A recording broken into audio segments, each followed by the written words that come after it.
Magandang araw po sa inyong lahat. Mag-English po tayo sa madaling pamaraan kung saan ay maski baguhan po ay makakapag-English na po agad.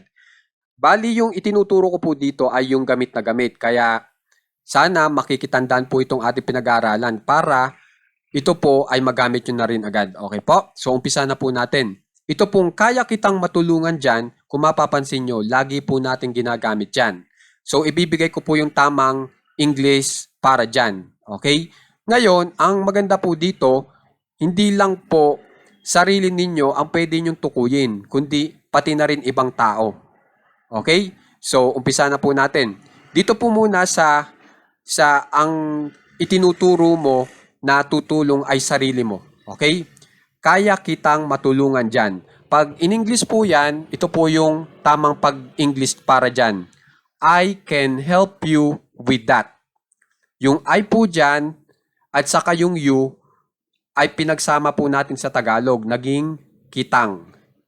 Okay? So binibigyan ko po kayo ng kaalaman na kung gusto nyong i-translate sa English itong kitang na sa tamang pamaraan, yan po ay I at saka you. Pero sa English po magkahiwalay sila. Sa Tagalog, magkasama sila. Okay po? Ngayon, itong can, yan po yung kaya.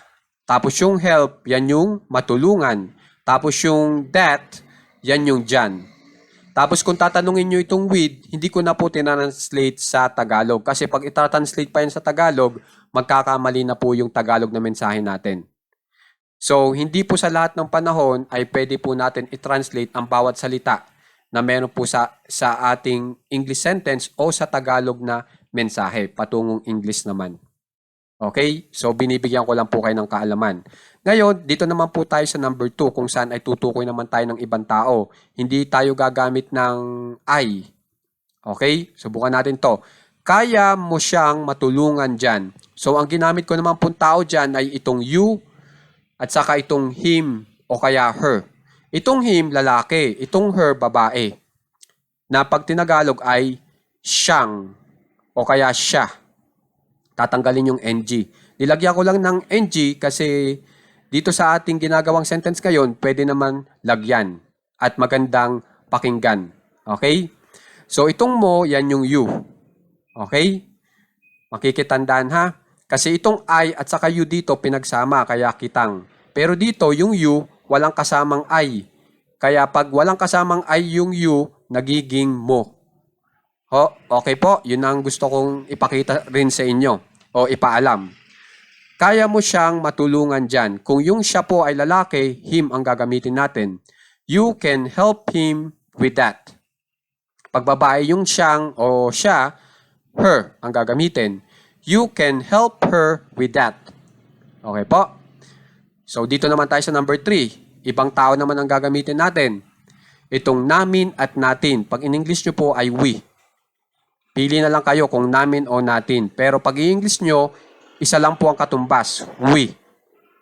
Tapos yung them, yan yung sila. Okay? Kaya namin matulungan sila dyan. O kaya, kaya natin matulungan sila dyan. Pag in English nyo, we can help them with that. Magkaparehas lang po para sa namin o natin. Okay? Dito naman po tayo sa number 4. Kaya nila matulungan ka dyan. Pag in English nyo naman po yan, they can help you with that. Yung nila dito, yan yung they. Okay? Ngayon, gumamit naman tayo ng pangalan. Kaya ni Tarzan matulungan ka dyan. Pag in English nyo, Tarzan can help you with that. Okay? Tapos dito naman tayo sa number 6. Kung mapapansin nyo, gumamit ako ng I. Pero kung mapapansin nyo, wala nang salitang you dito. Pag solo flight yung I natin dito o nagsosolo lang siya, wala kang makikitang you na pwede niyang maging kapareha, itra-translate natin itong I bilang ko. Okay po? Kaya ko siyang matulungan dyan. I can help him with that. Kung lalaki, him po ang gagamitin. Pero kung babae, I can help her with that. Okay po? Para sa kaya ko siyang matulungan dyan. So sana po makikipag-aralan ng mahusay para magamit nyo na rin po agad. Maraming salamat po.